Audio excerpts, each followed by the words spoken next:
चलिए UPPCL mains से हम लोग GS1 का टॉपिक 1 संस्कृत, जिसमें हम कला संस्कृति को कंटिन्यू किए हुए हैं।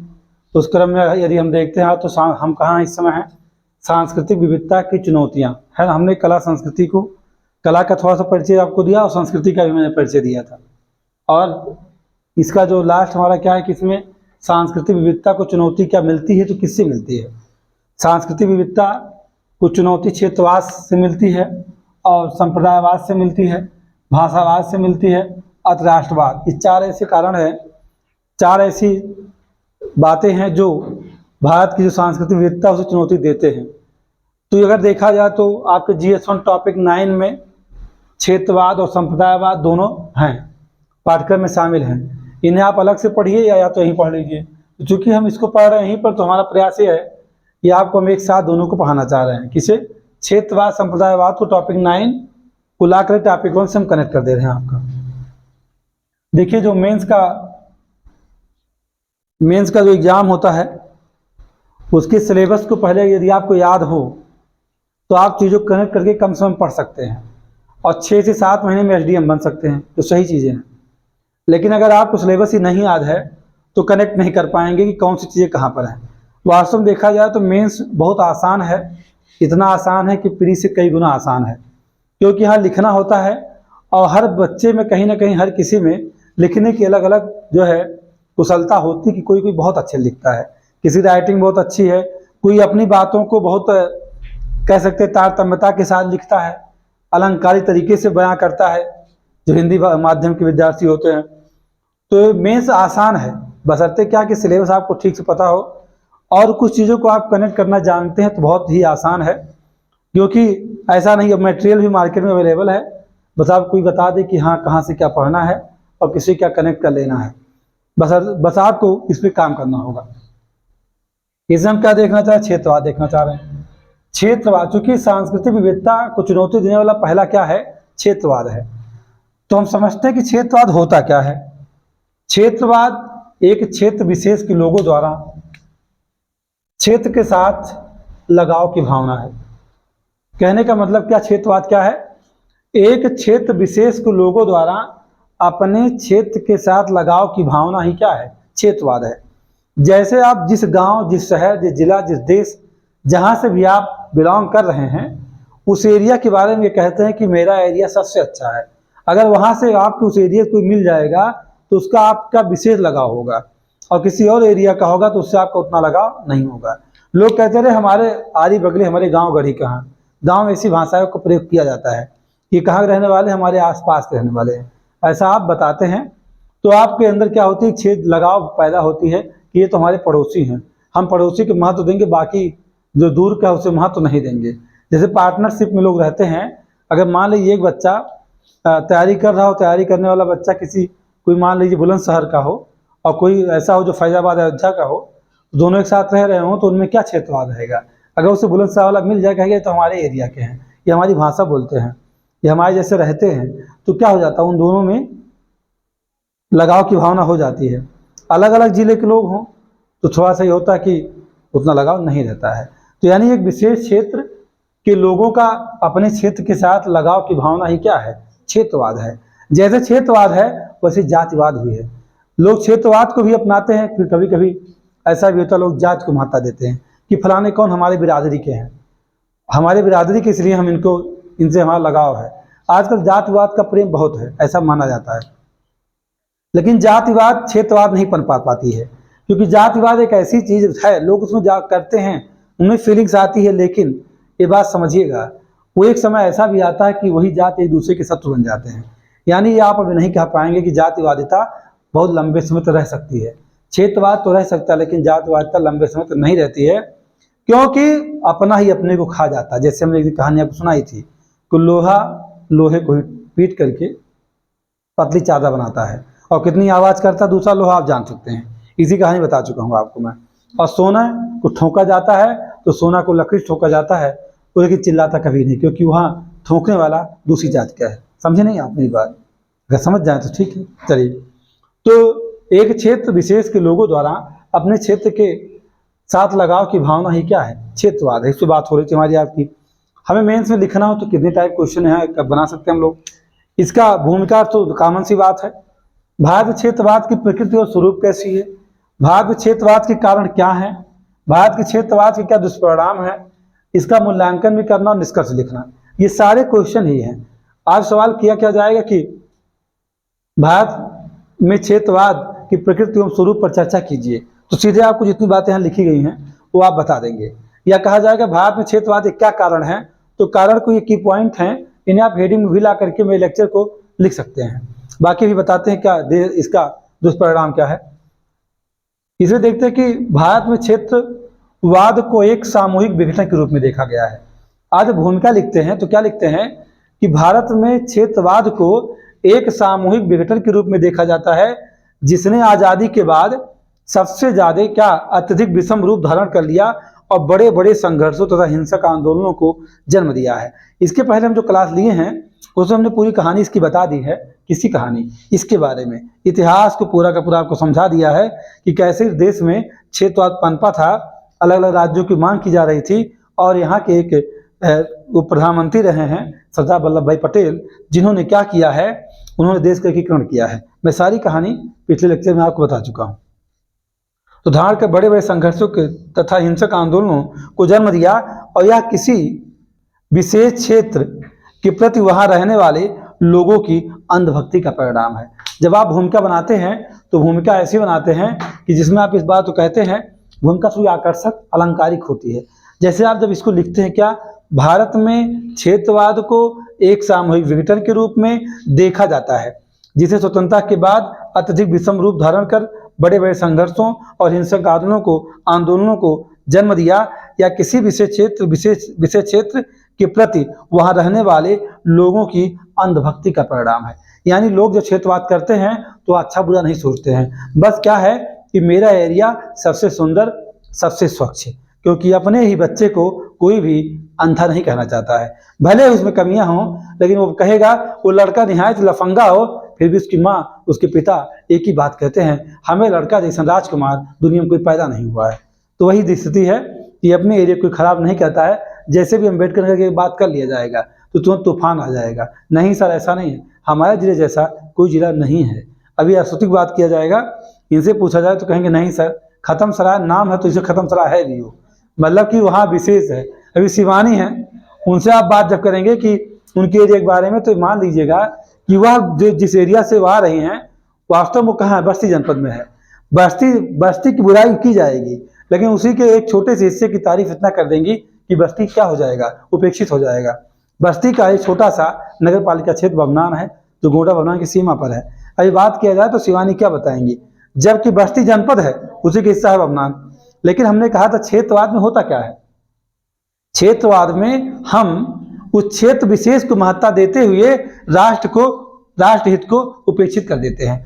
क्षेत्र हित की इतनी महत्ता देंगे कि राष्ट्र हित को हम क्या करेंगे, उपेक्षित कर देंगे। तो ऐसे भी इनको तारीफ जब करना होगा तो अपने एक इतना तारीफ करेंगी और बस्ती जनपद को भुला देंगे कि हाँ बस्ती जनपद भी कोई जनपद है, विशेष है, कुछ नहीं, बस जो कुछ है हमारा एरिया। तो ये है क्षेत्रवाद है। ये क्या क्षेत्रवाद, जैसे जिस एरिया जो आता है वहां को उसको स्वर्ग मानता है वो, बस ये समझिएगा, वही है क्षेत्रवाद। वहां के लोगों, विशेष क्षेत्र से के लोगों से आपका लगाव ही क्षेत्रवाद है। ये बहुत सिंपल सी बात है।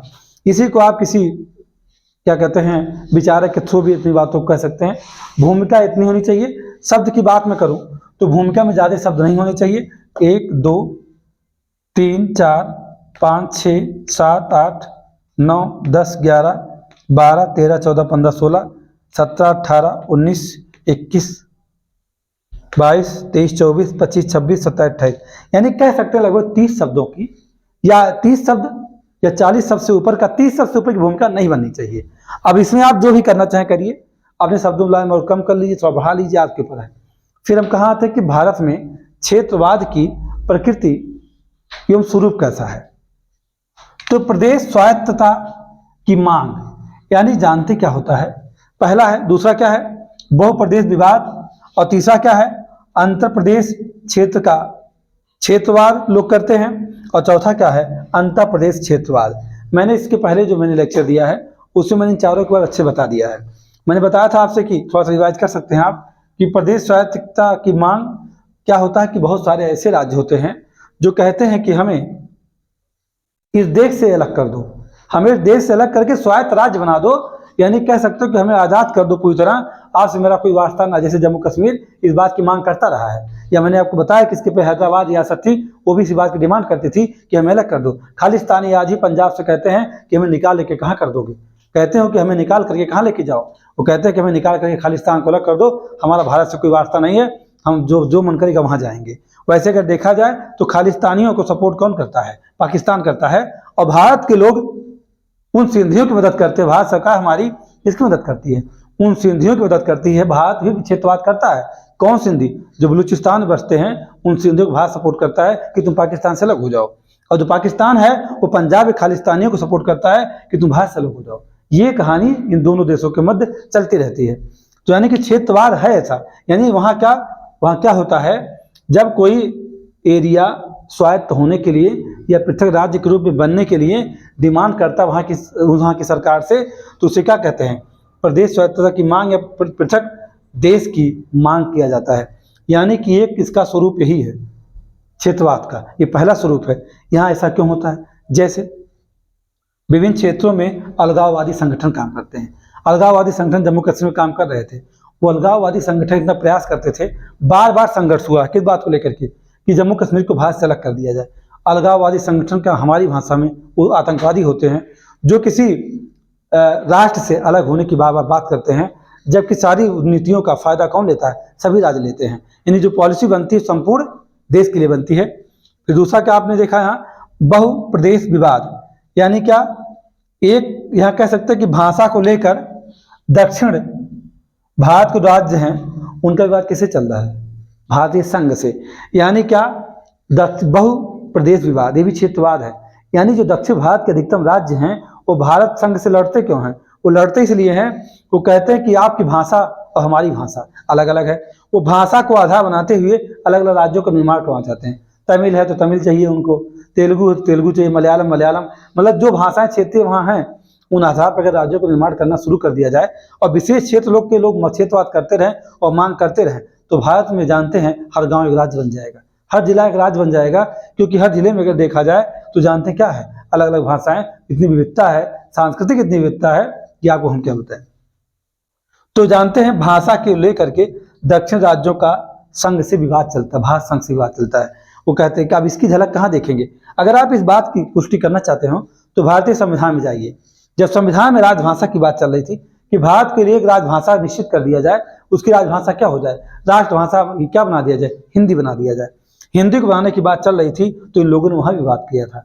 उस भारतीय संविधान सभा में विवाद हुआ था कि नहीं, ये हो नहीं पाएगा। ये लोग हिंदी को लेके आराम में नहीं थे, यानी ये कंफर्टेबल नहीं थे, इसलिए इन लोगों की डिमांड पर हिंदी को क्या कर दिया गया, कहा गया हिंदी जरूरी है, ठीक है, लेकिन अभी जब तक लोग समझते नहीं हैं सारा काम अंग्रेजी में होगा। और अभी तक अंग्रेजी में सारा काम हो रहा है क्योंकि अंग्रेजी को ये जानते हैं। समझे आप मेरी बात? तो ये क्षेत्रवाद है, भाषा का आधार। फिर अंतर प्रदेश क्षेत्रवाद, कर्नाटक और तमिलनाडु के मध्य जो कावेरी जल विवाद है, चाहे कर्नाटक और महाराष्ट्र के मध्य सीमा विवाद है, ये सब जब ये किस लिए क्यों विवाद है? ये क्षेत्रवाद का कारण है। ये क्षेत्रवाद की वजह से ही विवाद है। किसके बीच? कर्नाटक तमिलनाडु के मध्य कावेरी जल विवाद हो और चाहे कर्नाटक महाराष्ट्र के बीच, इनकी भाषा, इनकी संस्कृति और इनको जो जानते एक दूसरे के क्षेत्र को लेकर लगाव अपना है। जैसे आप साउथ की मूवी देखते होंगे तो साउथ की मूवी में खास बात क्या देखते होंगे आप? साउथ में जितनी मूवी बनती हैं सभी मूवी में अक्सर एक गांव वाला दूसरे गांव से लड़ता रहता है, तलवार उठा के मारता रहता है। कोई भी मूवी, चाहे पवन कल्याण की हो, चाहे पवन कल्याण की बहुत सारी मूवी है, और चाहे मतलब प्रभास की किसी भी मूवी आप देखिएगा, मतलब साउथ में आप कोई भी मूवी देखिए, उन सब मूवी में एक चीज कॉमन है कि वहाँ गांव गांव के लोग लड़ते हैं। एक गांव का लोग दूसरे गांव के बंधे क्रॉस नहीं करेंगे, अगर बंधा क्रॉस है काट के फेंक देंगे। एक मूवी ऐसी मैं ग्रुप में शेयर करूंगा, वो महेश बाबू की शायद है, मैंने देखा बहुत अच्छी मूवी है। तो उसमें आप देख सकते हैं वहाँ विवाद किसका, सीमा को लेकर चल रहा भाई। वहाँ विवाद किसका है? सीमा विवाद है। क्यों? कहेंगे अगर इधर आ जाओ तो मार के गिरा देंगे तुम्हें, क्योंकि भाषा का। कहेंगे एक तमिल एक तेलुगु, तमिल और तेलुगु वाली भाषा है। एक ऐसी मूवी साउथ में बनी जहाँ एक बैरियर बन गया गाँव के अंदर कि इधर कौन रहेगा, तमिल वाले, इधर कौन रहेंगे, तेलुगु वाले।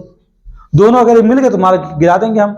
तो गलती से अगर कोई तमिल बोलने वाला तेलुगु में चला गया तो काट के फेंक देते थे, और तेलुगु वाला तमिल की ओर चला जाए तो काट के फेंक देते थे। ये है, ये संघर्ष है।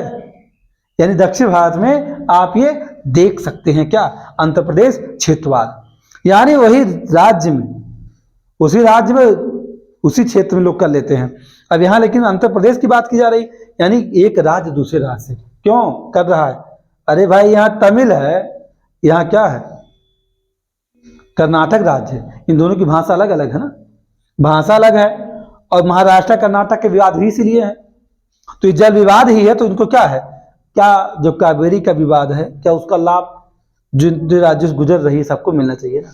लेकिन वहाँ क्षेत्र विशेष के लोग कहते नहीं, कावेरी के लिए खाली हम यूज करेंगे। इसके लिए मुकदमे कहाँ चल रहे हैं, आपके कोर्ट में, सुप्रीम कोर्ट में।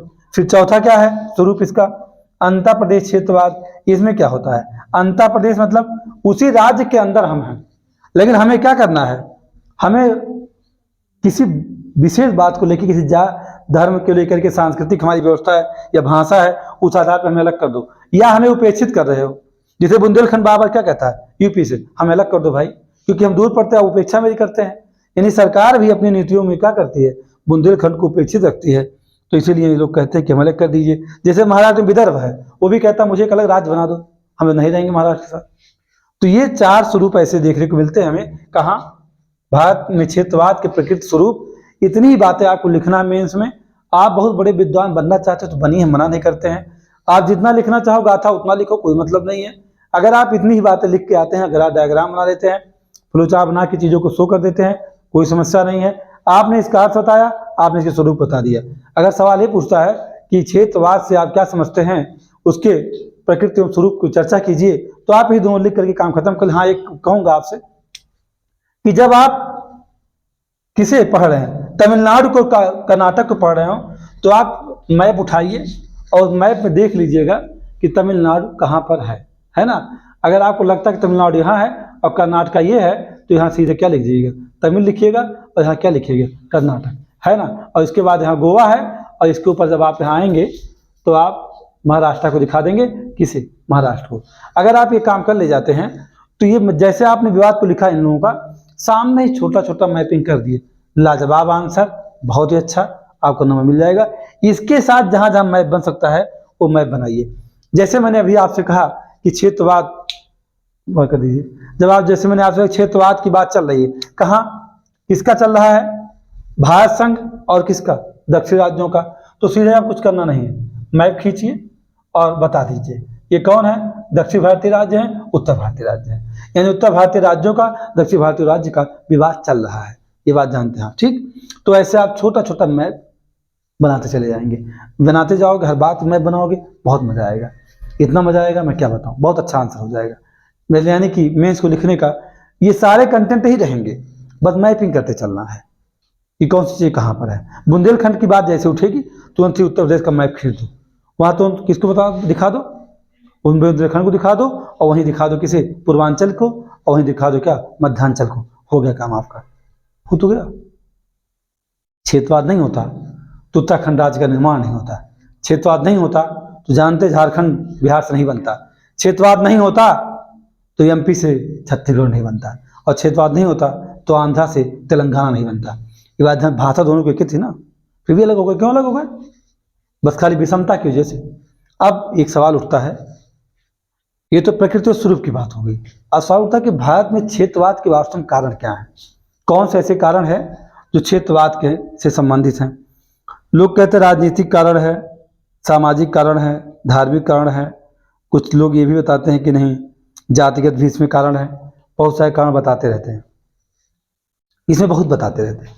लेकिन हमें जब लिखना कम से कम है, जो क्वेश्चन डिमांड कर रहा है, कमीशन डिमांड इस बात ही कर रहा है कि हमें आप बहुत कंसाइज मैटर अवेलेबल करिए। नहीं तो भाई देखिए, और सामान्य भाषा भी नहीं यूज करना है। अगर आप सामान्य भाषा के साथ लिख के निकलना चाह रहे हैं तो बेशक है कि आप मेंस पास नहीं होंगे, एसडीएम नहीं बन पाएंगे, हो सकता है कि पास भी हो जाए लेकिन फाइनली सिलेक्शन नहीं ले पाएंगे। आप कुछ डिफरेंट करना होगा। क्या भारत में क्षेत्रवाद की अगर बात किया जाए तो भारत में क्षेत्रवाद पनपेगा क्यों, पहला तो ही ढूंढिए। अब एक बात उठती है कि इसके मूल में छिपा है क्या,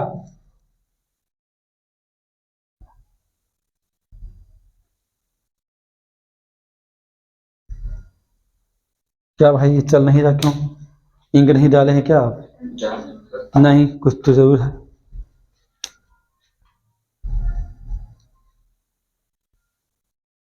जैसे क्षेत्रवाद है, देखा जाए तो भारतीय समाज कैसा है, पहले आपको समाज को जानना पड़ेगा। तो समाज क्या है ये बताने वाली है कौन, क्या नाम है, चंचल। समाज आपने पढ़ा, भारतीय समाज होमवर्क में था। समाज किसे कहते हैं बेटा?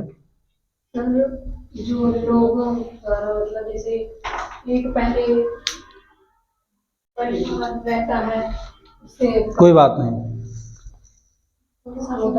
कोई बात नहीं। समाज लोगों का समूह होता है, ये एनसीईआरटी भाषा है। क्या है? समाज लोगों का समूह। इतने बोलना था, इतने ही बोलना था, इतनी जरूरत थी, इसके आगे जरूरत नहीं है। तो जब समाज लोगों का समूह है और लोगों का समूह बटा हुआ है, कैसा, किसके आधार पे? भौगोलिक आधार पे, सांस्कृतिक आधार पर, राजनीतिक आधार पर भी समाज बट गया है वर्तमान में। यानी कह सकते हैं क्या, भारतीय समाज बहुलक समाज है। कैसा समाज है? बहुलक समाज है। यहाँ बहुत अलग अलग टाइप के लोग हैं, उनमें कैसा भेदभाव है, उसका धर्म का तो ही है, सांस्कृतिक, भौगोलिक, और क्या कहते हैं, जातिवाद तक मैं ज़्यादा नहीं ला के जोड़ता हूँ, क्योंकि थोड़ा सा धर्म को जोड़ सकते हो लेकिन जातिता को भी नहीं, और एक धर्म विशेष को ला करके आप क्षेत्रवाद कर सकते हैं। लेकिन चूंकि जहाँ पर धर्म एक ही दो हों जो महत्वपूर्ण हो, तो वहाँ वो क्षेत्रवाद के कारण नहीं बन पाते हैं। क्षेत्रवाद के कारण कौन बनता है? भौगोलिक दशाएं बनती हैं उसकी, और सांस्कृतिक, और साथ में विविधता बनती है। इसके मेन अगर कहा जाए पक्ष कौन है? भौगोलिक, सांस्कृतिक और राजनीतिक, वर्तमान को अगर देखा जाए तो यही तीन बनते हैं। क्योंकि भारतीय समाज बहुलक समाज है, इसके अलावा भी कुछ क्षणिक क्षेत्रपुट तत्व विद्यमान हो जाते हैं क्षेत्रवाद करने के लिए। जैसे भी मैंने बताया था कि अपने ही जिले को आप उपेक्षित कर दीजिए, अपने ही छोटे से उस गांव को बताइए दुनिया का सबसे सुंदर गांव है। राष्ट्र भी उपेक्षित है और गांव भी, जिला भी उपेक्षित है। आपका एरिया ही क्या है? खत्म सराय जैसा कोई है ही नहीं, ऐसा आप कह सकते हैं। आप कहेंगे बाबा इस बात को, और लोग कहते भी हैं। कोई भी अपने एरिया को कभी कहता है कि ये हमारा एरिया खराब है, भले ही वहाँ जाते समय नालों से गुजरना पड़ेगा, है ना। तो ये मैं कहूँगा कि क्या सांस्कृतिक, भौगोलिक और राजनीतिक कुछ ऐसे कारण है जो क्षेत्रवाद को पनपने में बहुत मदद करते हैं।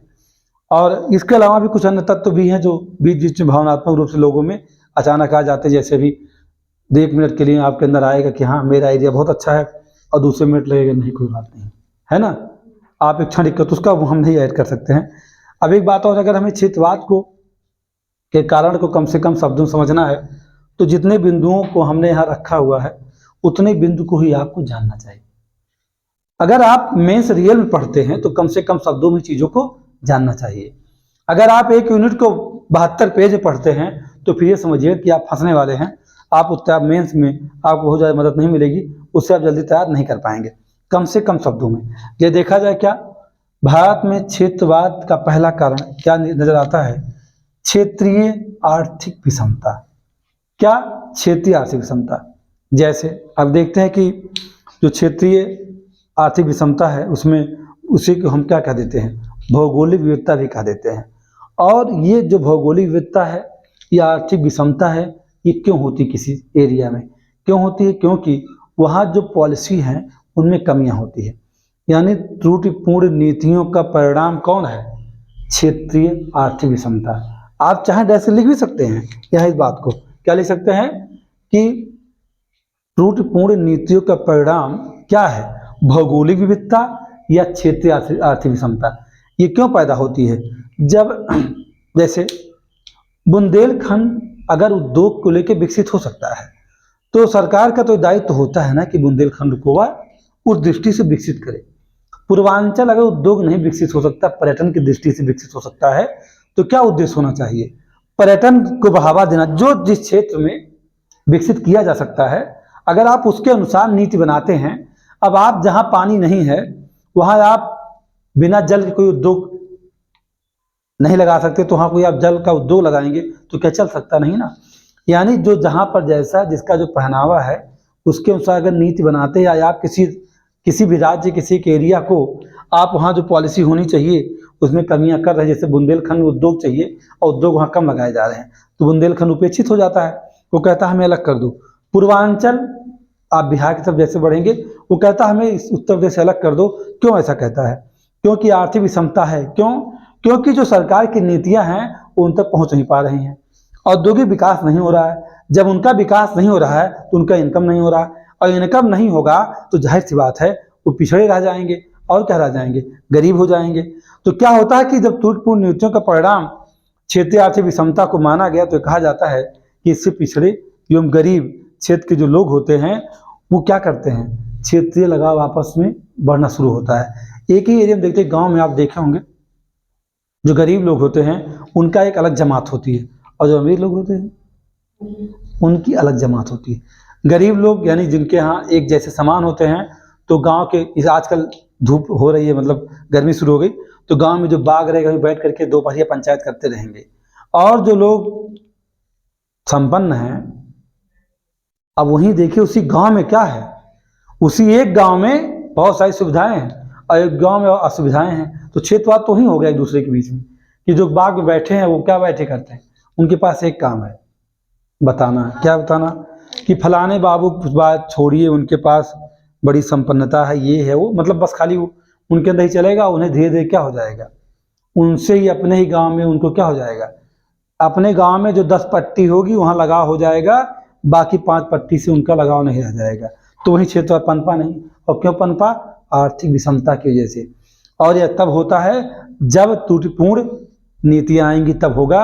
यानी कि राज्य के निदेशक तत्व जो हैं, जो आर्टिकल 36 टू कहाँ है 51 तक है, यही 36 से 51 जो निदेशक तत्व संविधान में दिए गए हैं, तो राज्य जब कोई नीतियों का निर्माण करता है तो लोक कल्याण की स्थापना करने के लिए वो क्या करता है, वह अपनी पॉलिसी में लोगों को रखता है। गरीब हैं, विकलांग हैं, महिलाएं हैं, बालक हैं, हर सबका ध्यान रखते हुए वो क्या बनाता है, पॉलिसी बनाता है। अगर पॉलिसी में कमियां हो तो जाहिर सी बात है क्षेत्रीय आर्थिक विषमता होगी, और तब क्या होगा, लोगों में क्षेत्रीय वंचन उत्पन्न होगा। क्षेत्रीय वंचन ही क्षेत्रवाद है। समझ गए बात?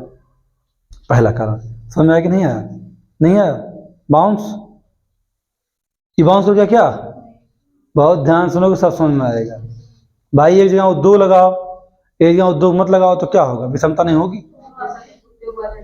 अगर उद्योग लगे होते तो कोई यहाँ से बाहर विदेश क्यों जाएगा काम करने, वो तो भारत में रहेगा ना कहीं ना कहीं। उत्तर प्रदेश नहीं, पश्चिमी ज्यादा डेवलप है। वही में क्या बुंदेलखंड और पूर्वांचल क्यों डिमांड करते हैं हमें अलग करो, हमें अलग करो? ये तो कह रहे हैं बुंदेलखंड कहता है हमें अलग कर दो भाई, विदर्भ उपेक्षित कहता है हमें अलग कर दो, बुंदेलखंड कहता है कि हमें राज्य की नीतियों में जो है उपेक्षित किया जाता है, हमें अलग कर दो। यही तो रीजन है। जो आंध्र प्रदेश क्षेत्रवाद है वही तो पनपा है वहां।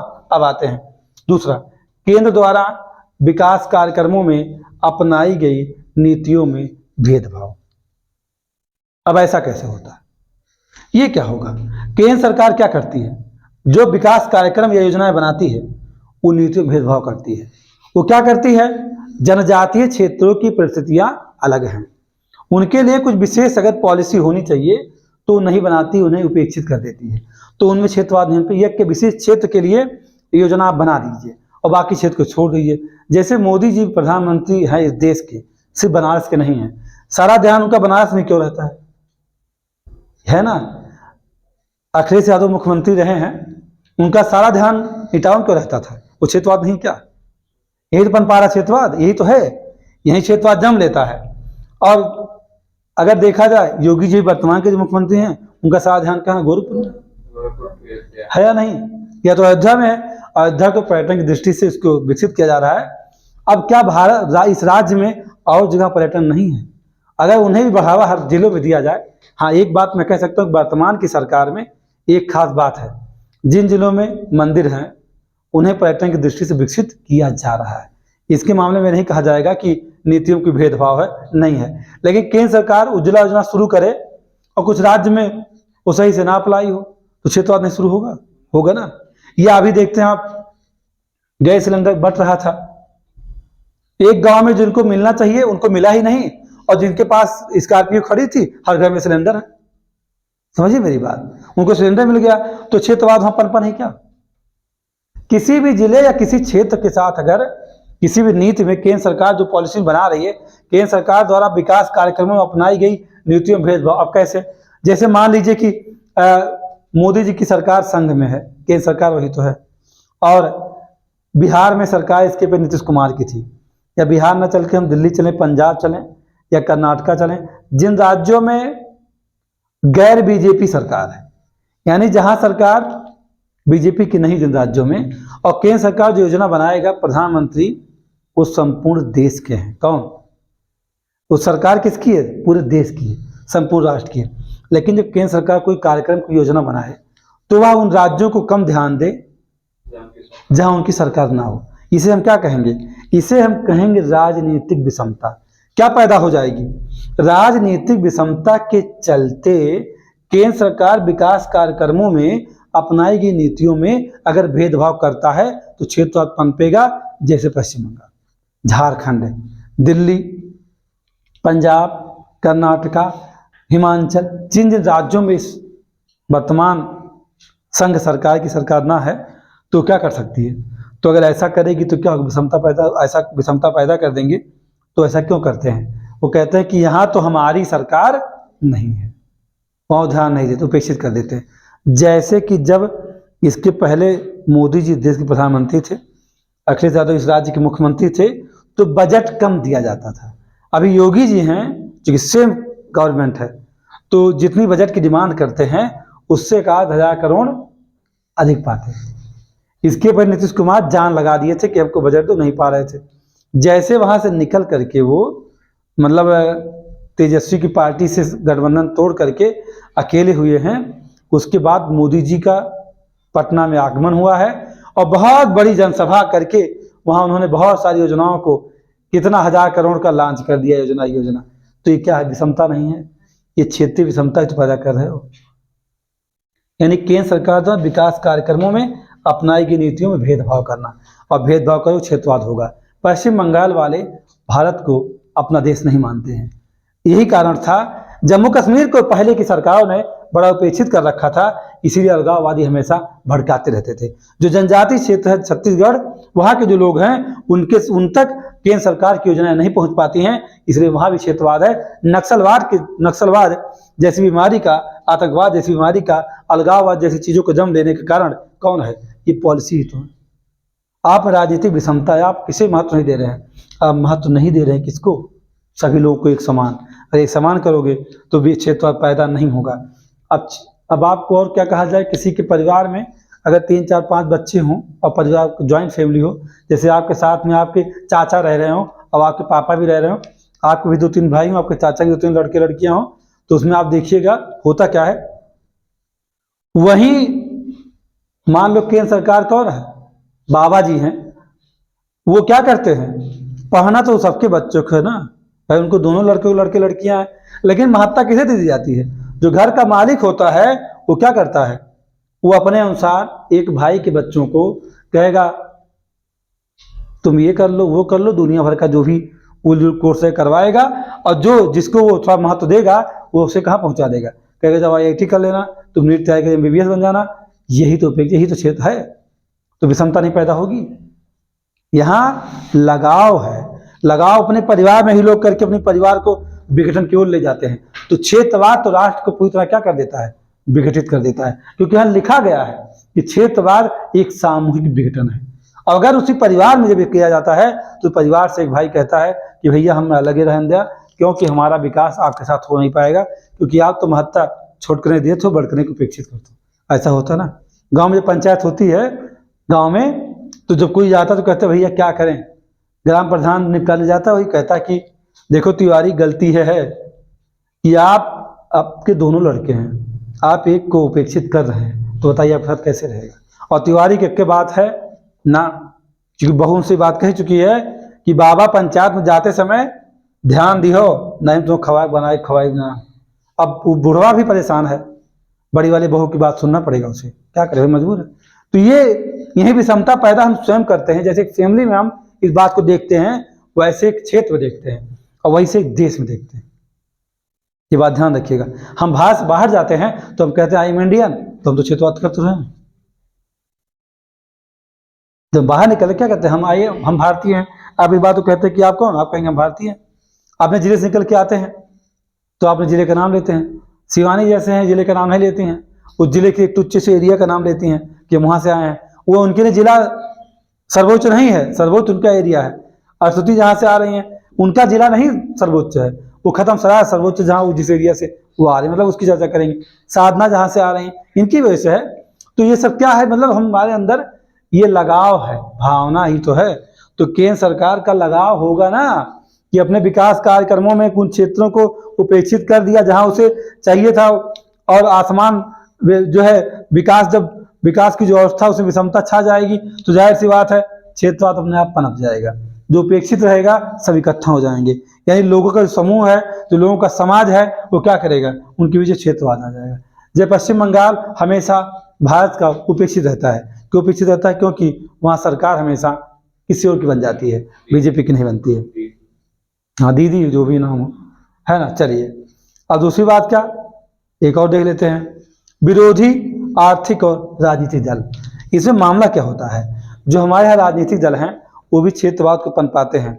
जैसे कोई राजनीतिक संगठन है या कोई, उसमें क्या करते हैं, जाति के आधार पे, धर्म के आधार पर, पैसे का लालच दे करके, लोगों में विरोध पैदा करके वो क्या करते हैं, क्षेत्रवाद पनपा देते हैं। हाँ जैसे कि ओम प्रकाश राजभर वो यही करते हैं, खाली उनका क्या है, वो जाति को वहां लाएंगे, जाति से हार जाएंगे, विरोधी पर अपने ही जाति के लोगों को कहेंगे पियक्कड़ हैं, पी के पड़े रहते हैं, अपने ही जाति के लोगों का विरोध करवाएगा वो।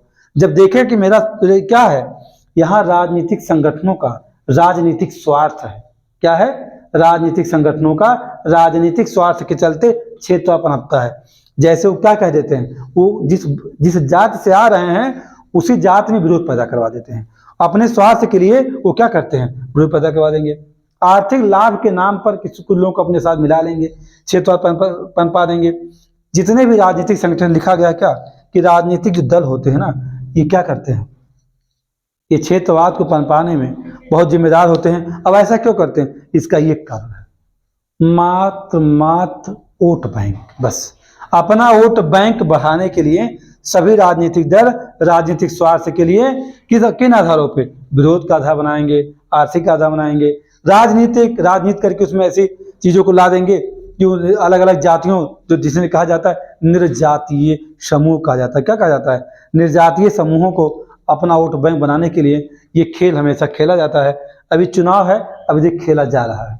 जैसे एक समूह और है क्षेत्रवाद, और एक क्षेत्र विकसित कर दिया, जैसे जितने बाबा है हमारे यहाँ वो लोग भी तो ये करते हैं कि अलग अलग क्षेत्र, जैसे उनके राज्य कोई जाएगा तो हाँ आ जाओ कितना महत्व देंगे, और दूसरे राज्य कोई जाएगा तो महत्व कम देते हैं।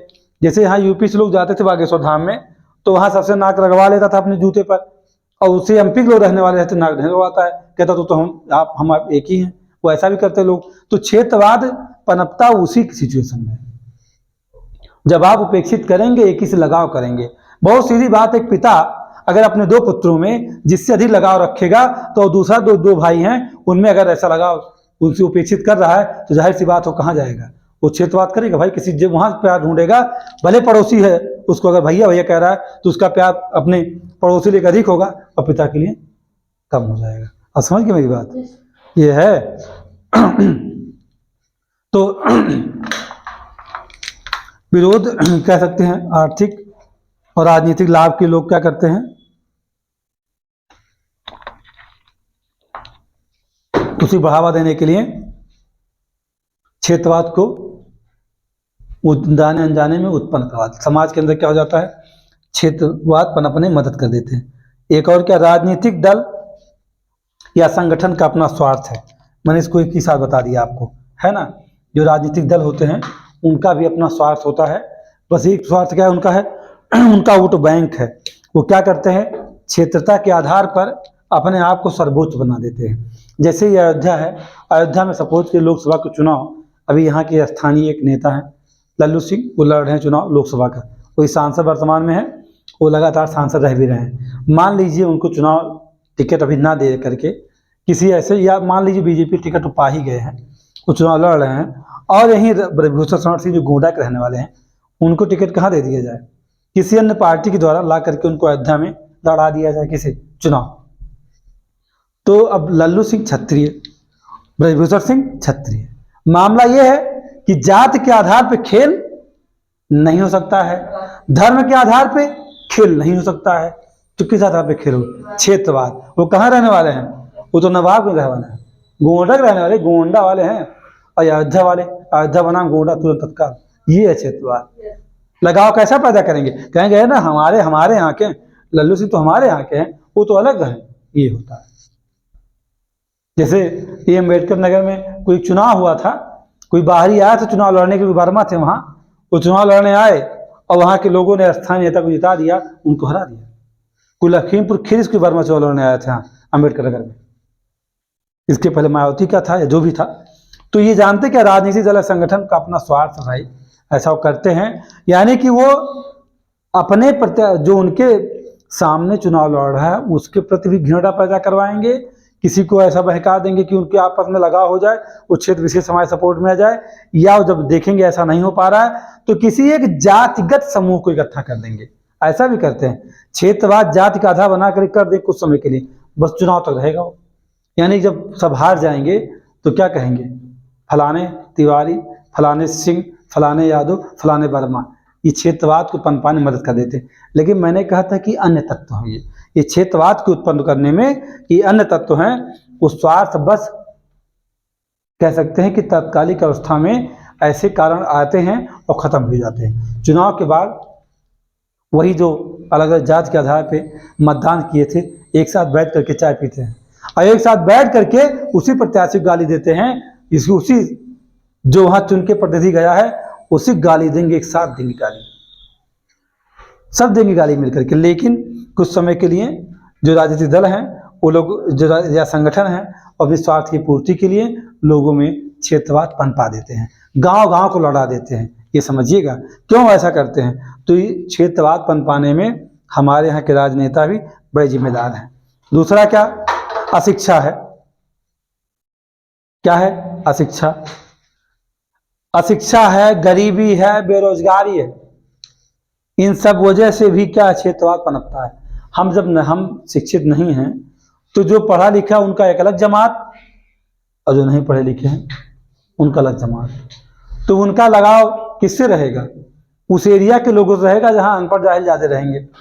गरीब, हमने कहा शुरू बता दिया था, गरीबी है, गरीबी भी जिम्मेदार है, गरीबी भी एक समाज है और यह भी क्षेत्रवाद को जन्म देती है।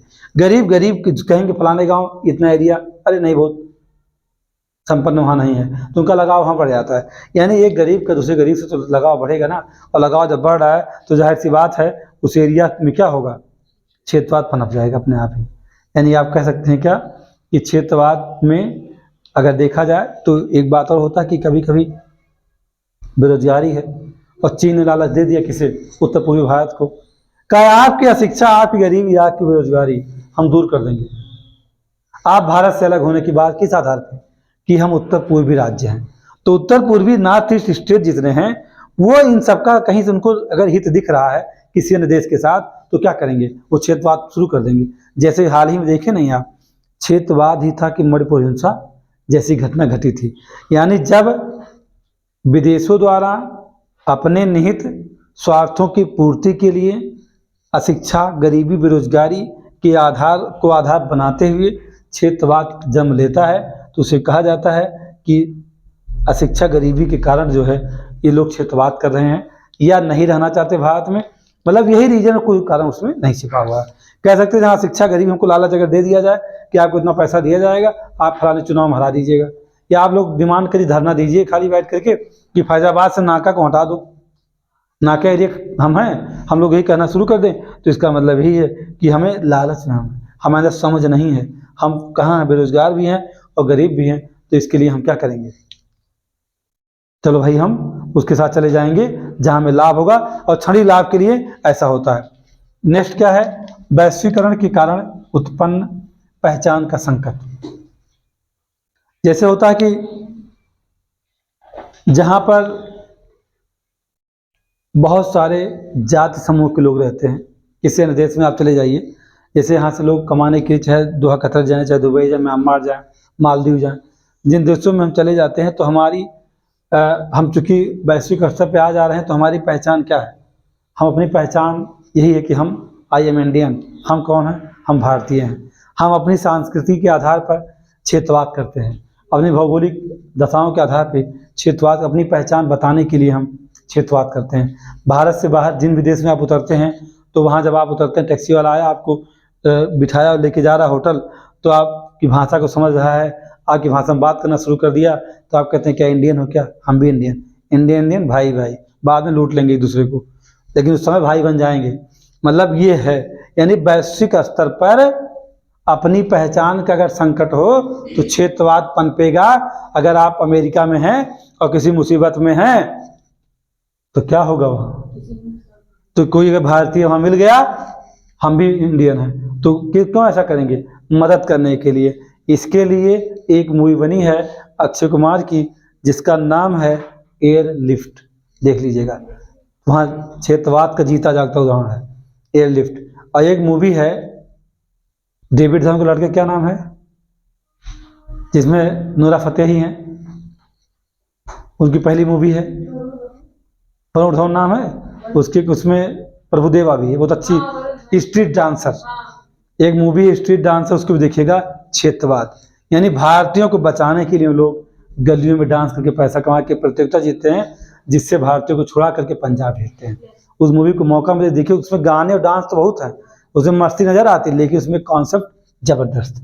यानी वैश्विक स्तर की पहचान हमें अपनी बना के रखनी है, तो यहाँ क्षेत्रवाद होगा, क्षेत्रवाद पैदा हो जाएगा अपने आप। जब कभी भी हम बाहर होंगे, वैश्विक स्तर पर हमें कोई जानने वाला नहीं होगा, तो अपनी पहचान को बताने के लिए इसको आधार बनाते हुए हम संगठित हो जाएंगे। और जैसे हम संगठित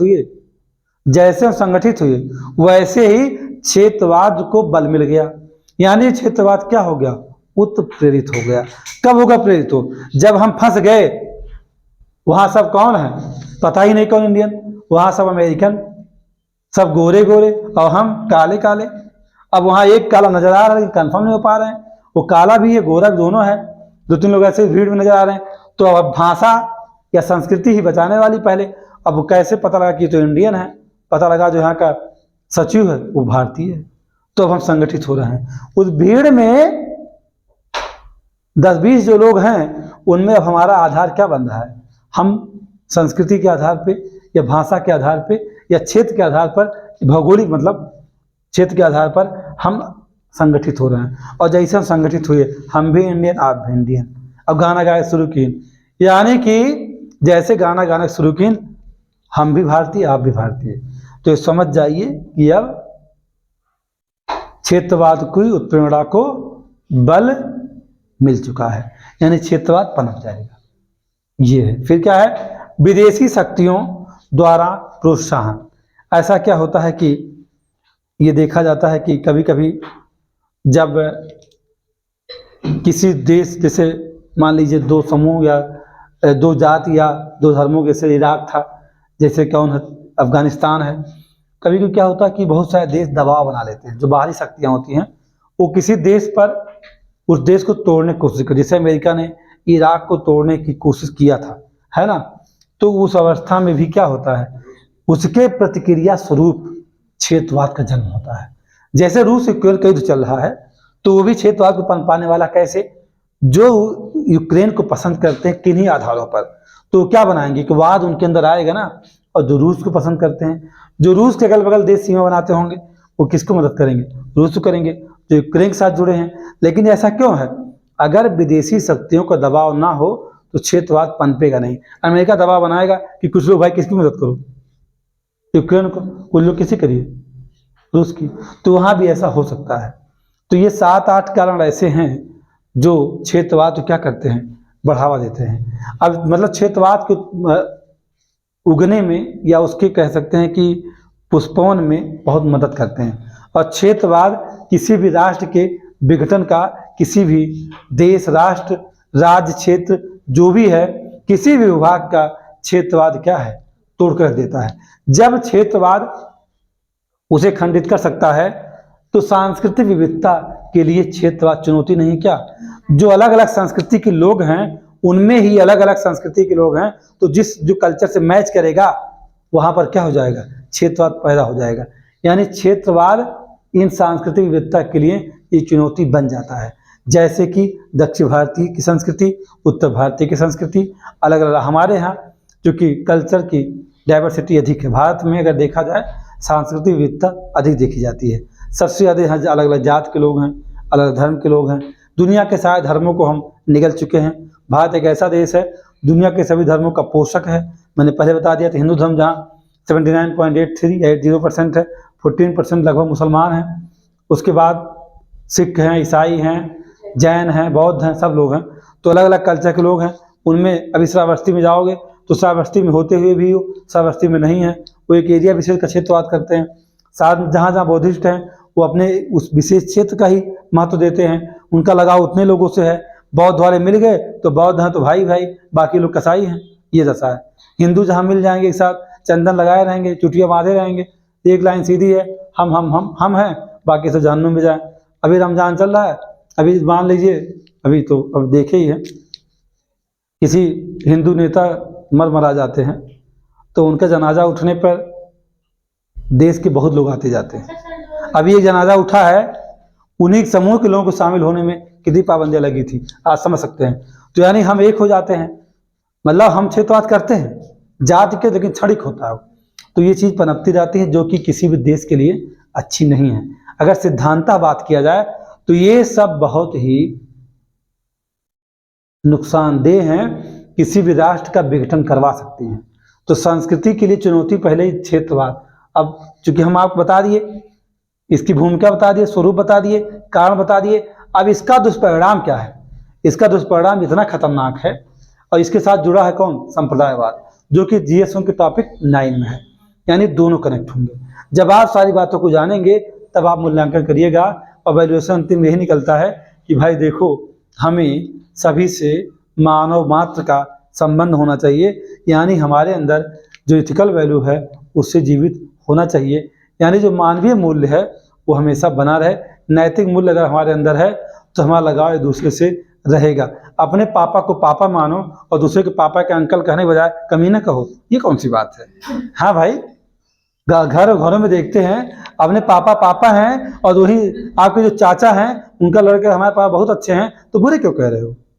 तो आपके पापा के भी जन्म और उसके पापा का भी जन्म आपके बाबा से हुआ भाई, आपकी दादी से हुआ, फिर क्यों ऐसा। तो आपके लिए अच्छे हैं जिनके पापा हैं।